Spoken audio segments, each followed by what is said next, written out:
Hello student, मैं मकवाना हितल मेरे अर्पण international परिवार की ओर से आपका इस वीडियो में स्वागत करती हूँ। स्टूडेंट, 9th स्टैंडर्ड का जो पाठ्य पुस्तक है उसमें हम आज इस वीडियो में व्याकरण विभाग में वाक्य तथा वाक्य के जो प्रकार होते हैं उसके बारे में अर्थबोध प्राप्त करेंगे। तो वाक्य तथा वाक्य के प्रकार, यह बहुत ही महत्वपूर्ण टॉपिक है, तो आपको अपना पूर्णतः ध्यान यहाँ पर लगाना है। तो वाक्य यानी क्या? वाक्य का मतलब क्या होता है? वाक्य का अर्थ क्या होता है? तो वाक्य वाक्य विचार या वाक्य का अर्थ होता है कि शब्दों का ऐसा व्यवस्थित सार्थक समूह जो किसी विचार या भाव को पूर्णतः व्यक्त कर सकता है, वह वाक्य है। शब्दों का ऐसा व्यवस्थित समूह, यानी कि आप देखते हो कि कोई सेंटेंस होता है, कोई वाक्य होता है, तो वह बहुत ही क्रमबद्ध नियम अनुसार होता है।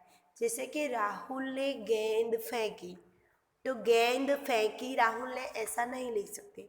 कर्ता, कर्म, अन्य पद, यह बहुत ही नियमबद्ध से वहाँ लिए जाते हैं।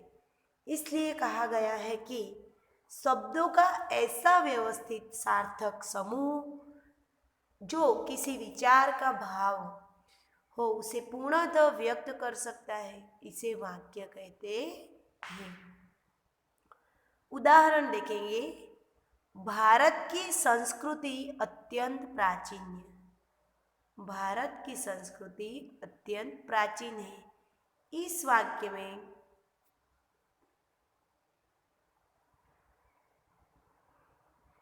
वाक्य में प्रयुक्त सभी शब्द पद अर्थवान यानी कि सार्थक है एवं व्यवस्थित शब्दों का यह समूह किसी विचार को प्रकट कर सकता है। वाक्य यानी क्या? आप कोई विचार करते हो, उसको आप शब्द के स्वरूप में लिखते हो, वह वाक्य है। भारत की संस्कृति अत्यंत प्राचीन है, इसको शाब्दिक स्वरूप में लिखा है, पर कैसा लिखा है? व्यवस्थित और सार्थक, जो भाव को व्यक्त करता है। हम ऐसा नहीं लिख सकते कि अत्यंत संस्कृति प्राचीन भारत की है, वो व्यवस्थित नहीं लगेगा। पर भारत की संस्कृति अत्यंत प्राचीन है, वह व्यवस्थित लगेगा। यानी कि शॉर्ट में हम समझे तो वाक्य यानी कि शब्दों को व्यवस्थित रूप से व्यक्त करने की कला। वाक्य के प्रमुख तत्व कौन से हैं? स्टूडेंट, वाक्य जो होता है उसके मेन प्रमुख तत्व यानी कि जो उसके विभाग होते हैं, वाक्य में जो मुख्य चीजें होती है वह कौन सी है? तो प्रथम है सार्थकता। सार्थकता यानी कि अभिप्राय, अपना विचार जो व्यक्त किया है वो। वाक्य में प्रयुक्त शब्दों का अर्थवान होना, वाक्य में केवल सार्थक शब्दों का ही प्रयोग किया जाता है, पर कभी कभी निरर्थक शब्दों का प्रयोग भी विशेष संदर्भ में सार्थक बन जाता है। देखो, सार्थकता यानी कि अर्थवान होना, अर्थपूर्ण होना। सार्थकता यानी कि अर्थपूर्ण होना, सावत्ता अर्थ से पूर्ण होना, निरर्थक होना नहीं। जैसे कि यहाँ एग्जाम्पल लिया है, कुछ पानी पानी पीकर जा। मेरे सपने ज़्यादा चू चपड़ करने की कोशिश मत कर, मेरे सामने ज़्यादा चू चपड़। देखो, यहाँ पानी पानी 2 बार लिया है, फिर भी समझ में अर्थ निकलता है, समझ में आता है कि यहाँ पर पानी पीने की बात की है।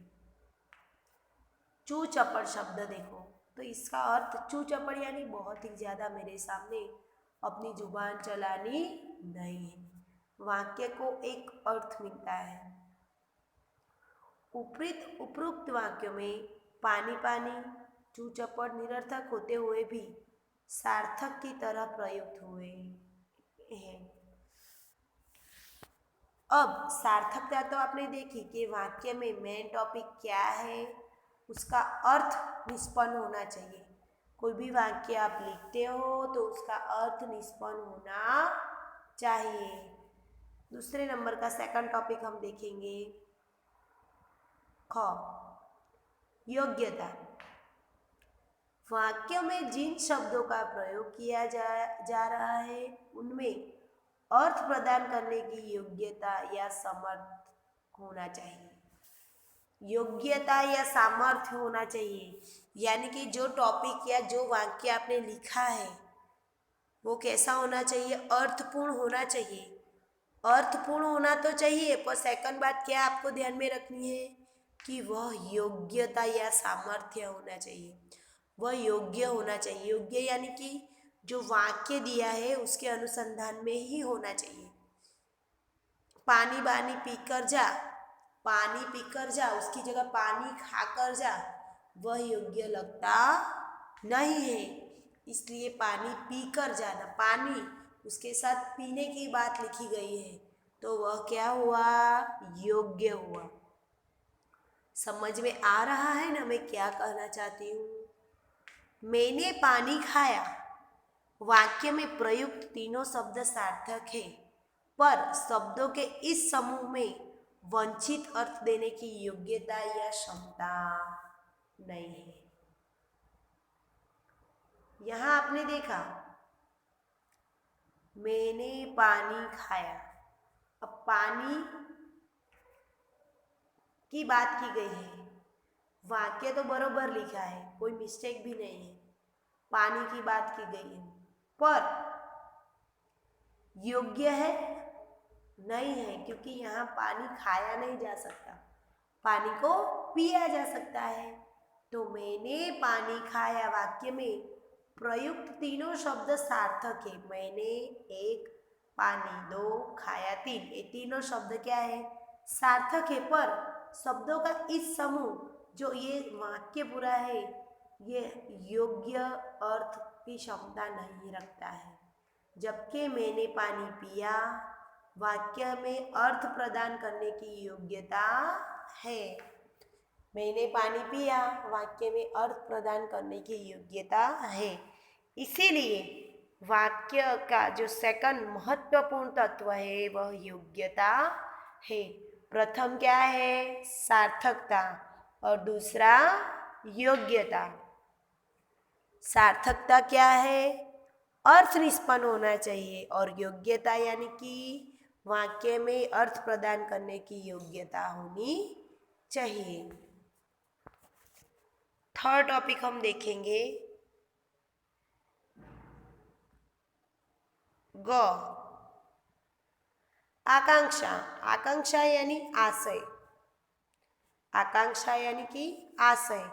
वाक्य अपने आप में पूरा होना चाहिए, अर्थात उसमें किसी शब्द की कमी के कारण अर्थ प्राप्ति की जिज्ञासा बनी रही।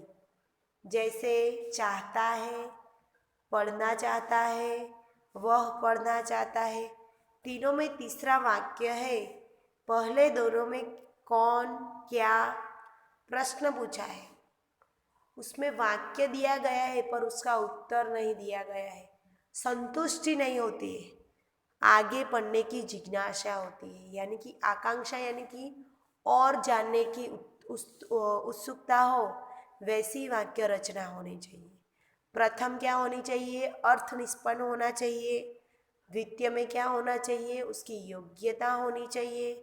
और तीसरी बात क्या है महत्वपूर्ण, कि जिज्ञासा बढ़ाना चाहिए, वो ज़्यादा उत्सुक करने चाहिए। एक वाक्य ऐसा हो कि जो दूसरे वाक्य पढ़ने के लिए उत्सुक करे। यहाँ लिखा है चाहता है, पर क्या चाहता है, पढ़ना चाहता है। कौन, तो वह पढ़ना चाहता है। तीनों में तीसरा वाक्य है, पहले दोनों में कौन, क्या प्रश्न पूछा है। अब निकटता, उसका जो पांचवा जो लक्ष्य है, चौथा जो लक्ष्य है वो है निकटता। जो मेन चौथा तत्व है वो निकटता है। निकटता यानी कि वाक्य में शब्द को बोलने और लिखने में उचित निकटता होनी चाहिए। जैसे कि मैं अभी बोल रही हूँ, यदि कहीं उचित, उचित की जगह उचित विराम की, जहाँ आपको रुकना होता है बोलते वक्त, बोलते वक्त, बोलते वक्त, ऐसा नहीं, आप बोलते हो, जैसे कि यदि आपने लिखा कि विराम चिन्ह होते हैं, अवतरण चिन्ह होते हैं, अल्प विराम होते हैं, यानी कि जहाँ पर रुकना है वहाँ पर रुकना है। जैसे कि आप वाक्य पढ़ रहे हो, मैंने केवल एक पत्र लिखा है, मैंने केवल एक पत्र लिखा है, ऐसे पढ़ सकते नहीं है। मैंने केवल एक पत्र लिखा है। तुम्हारा नाम, फिर देखो अटकते हैं, क्या है, जहाँ पर भी चिन्ह आते हैं, जैसे कि अल्प विराम आता है, पूर्ण विराम आता है, तो यह सारे चिन्हों जो विराम चिन्ह है वहाँ बहुत रुक रुक कर या जल्दी जल्दी बोलने से वाक्य का अर्थ स्पष्ट नहीं होता है। तो चौथा महत्वपूर्ण टॉपिक क्या है, निकटता है। पहला क्या है, अर्थपूर्ण होना चाहिए, दूसरा है योग्यता, तीसरा है आकांक्षा यानी कि जिज्ञासा, उत्सुकता बढ़ाने वाले होने चाहिए, और चौथा है निकटता यानी कि जब आप वाक्य बोल रहे हो, लिख रहे हो, तब योग्य जगह पर विराम चिन्ह, अल्प विराम, जो उसके जरूरी चिन्ह है उसके अकॉर्डिंग आपको बोलना है। पदक्रम, पदक्रम एक बहुत ही महत्वपूर्ण बात है। पदक्रम एक वाक्य में बहुत ही महत्वपूर्ण टॉपिक है। वाक्य का ही अर्थ तभी स्पष्ट होगा जब उसमें प्रयुक्त सभी पद उचित क्रमों में प्रयुक्त किए जाएंगे। मैंने केवल एक पत्र लिखा है, देखो, मैंने केवल एक पत्र लिखा है, और सेकंड है केवल पत्र एक ही लिखा मैंने। अब आप ही बताए आपको कौन सा वाक्य सही लगता है, पहला है वह या फिर दूसरे नंबर का, कौन सा लग रहा है सही आपको, पहला या दूसरा? मैंने केवल एक पत्र लिखा है और केवल पत्र एक है लिखा मैंने। तो आप देख सकते हो स्टूडेंट कि उपरोक्त जो वाक्य दिए गए हैं, दोनों वाक्य में एक जैसे शब्दों का प्रयोग किया है। प्रथम वाक्य से अर्थ निकल रहा है कि मैंने केवल एक पत्र लिखा है। प्रथम वाक्य से क्या अर्थ निकल रहा है कि मैंने केवल एक पत्र लिखा है, एक से अधिक नहीं, या पत्र लिखने के अलावा और कुछ नहीं किया है। जबकि दूसरे वाक्य से कोई अभीष्ट या इच्छित अर्थ नहीं निकल रहा है, केवल पत्र एक लिखा मैंने। इस वाक्य में से कोई अर्थ निकल रहा नहीं है, यानी कि वाक्य का सही अर्थ तभी स्पष्ट होता है जब उसमें जो शब्द उपयोग किए गए हो उसका क्रम निश्चित हो, प्रयुक्त हो। अब है अनन्वय। अन्वय यानी क्या होता है? अन्वय का अर्थ है मेल।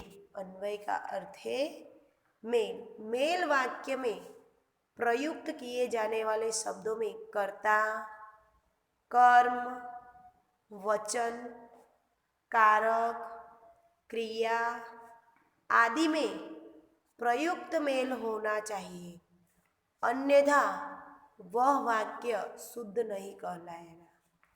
देखो क्या कहना चाहते हैं कि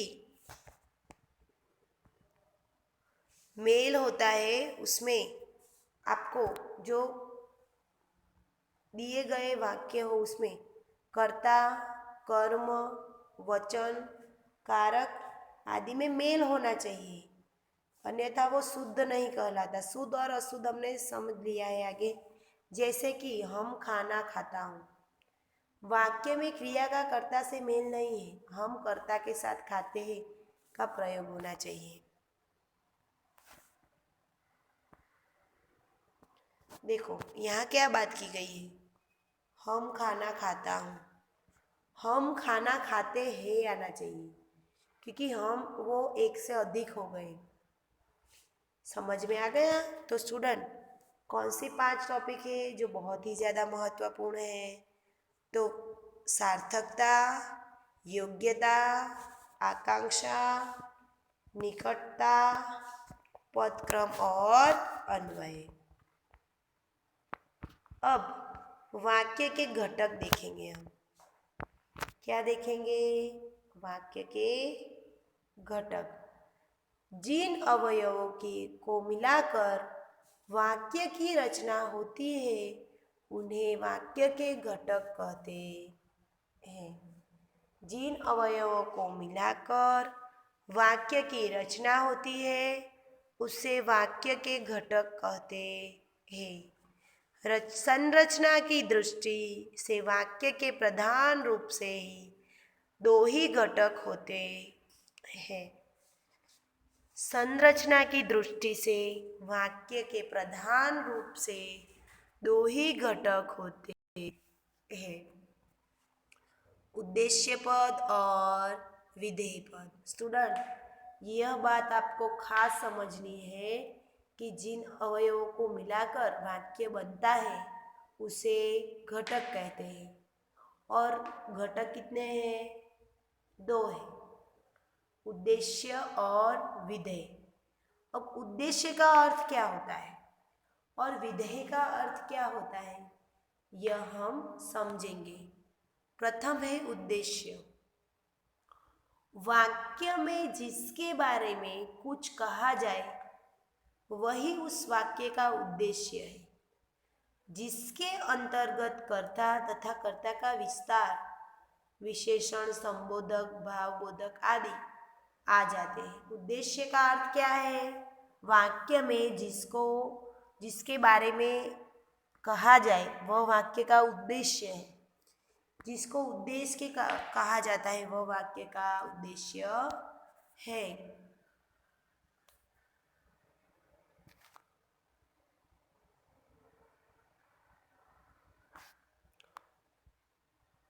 और विधेय, विधेय क्या है?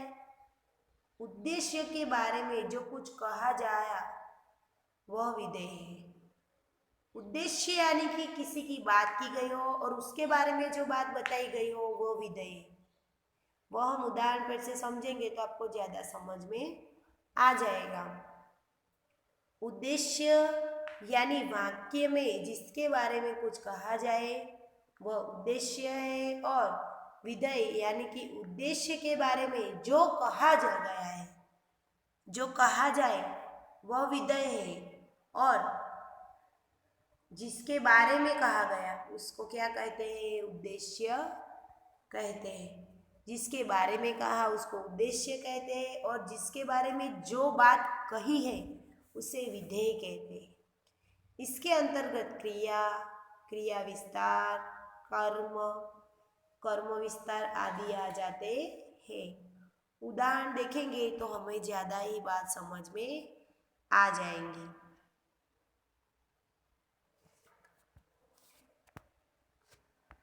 देखिए स्टूडेंट, उदाहरण पहला देखिए। पहला एग्जाम्पल हम देखेंगे यहाँ पे।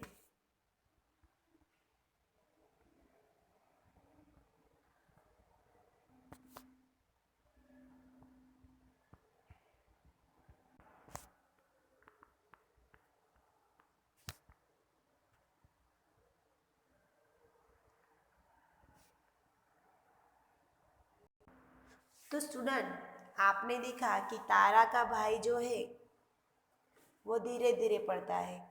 तो उद्देश्य पद और विधेय पद में आपको क्या समझ में आया कि उद्देश्य पद में जिसके बारे में बात की गई हो वह उद्देश्य पद है, और उसके बारे में जो बात की है वह विधेय पद है। जैसे कि प्रिया बहुत अच्छा गाती है या शिवानी बहुत ही अच्छा गाना गाती है। तो शिवानी उद्देश्य पद है और वह गाना गाती है वह विधेय पद है। तो स्टूडेंट, इस वीडियो में वाक्य की व्याख्या, घटक किसे कहते हैं, घटक के प्रकार, विधेय पद, उद्देश्य पद और इसके मुख्य तत्व, वाक्य के मुख्य तत्व हमने समझे। कौन कौन से मुख्य तत्व समझे? सार्थकता, योग्यता, आकांक्षा, निकटता और पद क्रम। तो स्टूडेंट, आशा रखती हूँ कि आपको इस वीडियो में जो मुख्य तत्व है वाक्य के और इसके जो मुख्य घटक है उसका बोध प्राप्त हो गया है। यह मेन चीज़ है, मुख्य चीज़ है। ये अगर आपको समझ में आ गया तो आप वाक्य के प्रकार बहुत ही आसान तरीके से लिख सकते हो और पहचान भी सकते हो। इसलिए मैं वीडियो यहाँ पूर्ण करती हूँ, क्योंकि अगर सब हमको इस वीडियो के बाद का जो वीडियो आएगा उसमें वाक्य के प्रकार पढ़ने हैं, पर आप इस वीडियो में जो मैंने तत्व, घटक और इसके जो मूलतः 2 प्रकार है वो आपको समझाए है, तो आपको इसको पढ़ना है और अच्छे से मुखपाठ करना है।